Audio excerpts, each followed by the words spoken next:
Hello, my name is Ian Currey and this is another episode of Thinking Out Loud. In fact, it's a rather special episode in that it's the 50th video I've made for this series. Exactly a year ago, I wandered along a beach early one morning.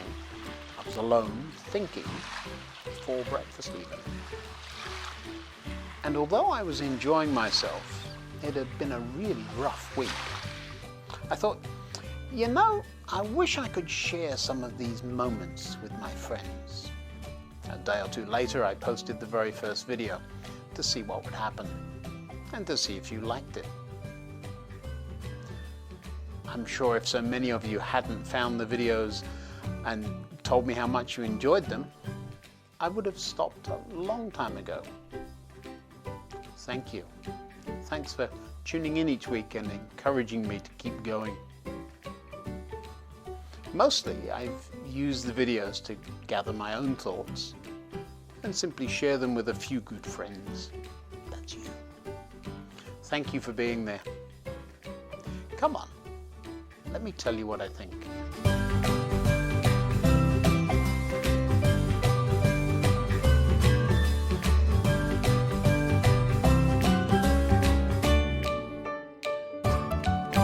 Looking back on these Thinking Out Loud videos is interesting for me.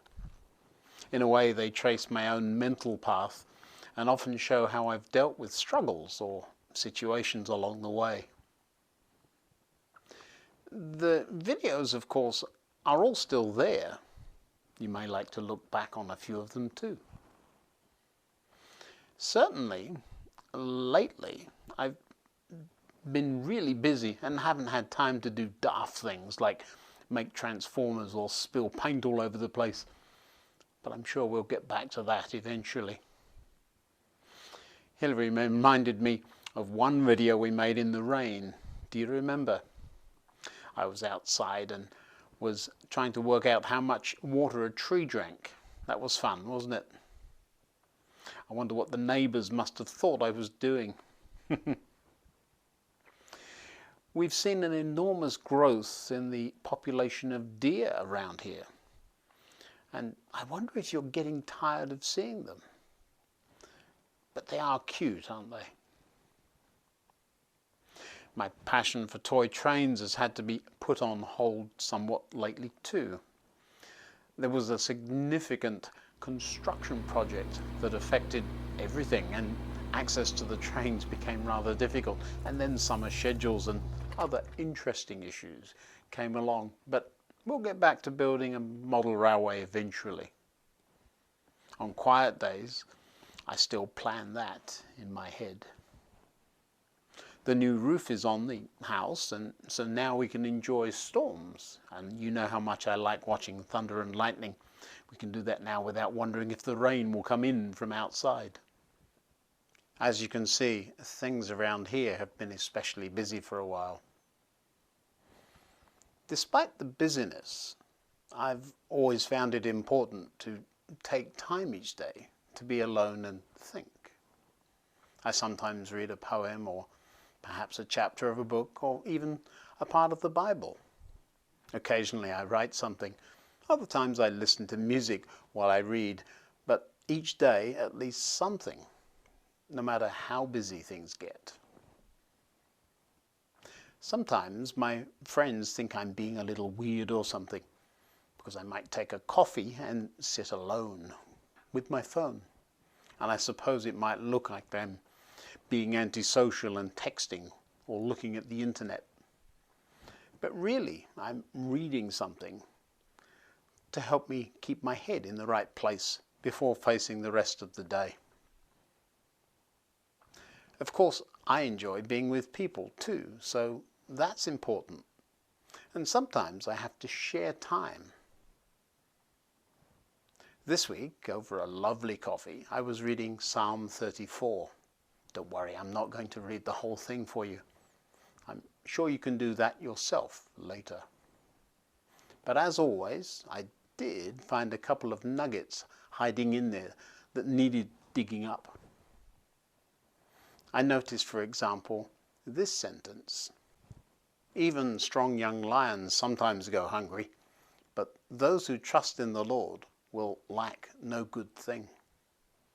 So even when we get everything right and do the right thing, even when we're strong young lions, sometimes things don't work out the way we want them to, do they?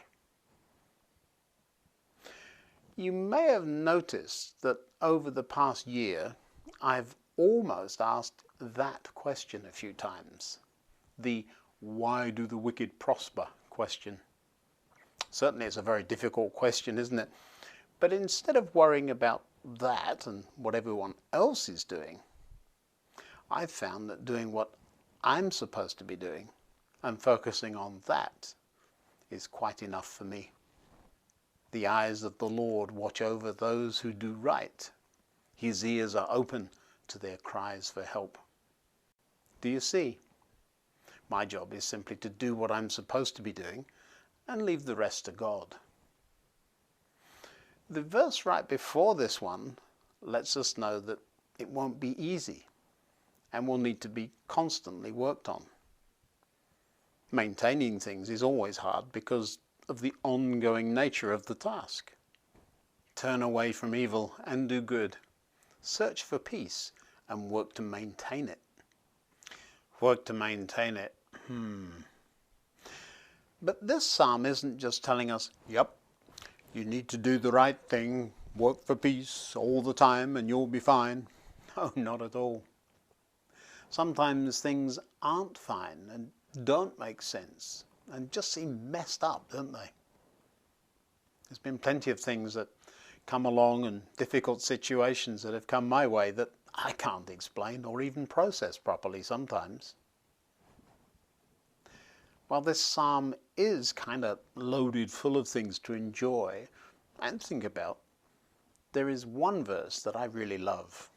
It's sort of on its own in there. And you can read the psalm like I did one time and skip right over it completely. The psalm will still make sense and it's fine without it even. And yet it's at the heart of how I see God and is such a great descriptor of the whole point of life sometimes. Take a look. The Lord is close to the brokenhearted. He rescues those whose spirits are crushed. Sometimes there is no answer that makes any sense, is there? Have you ever felt blah and didn't want to get out of bed? Every now and again when things pile up and I know it's going to be a big old struggle to get through a situation, that's exactly how I feel. But I often take comfort from that verse. It has two parts.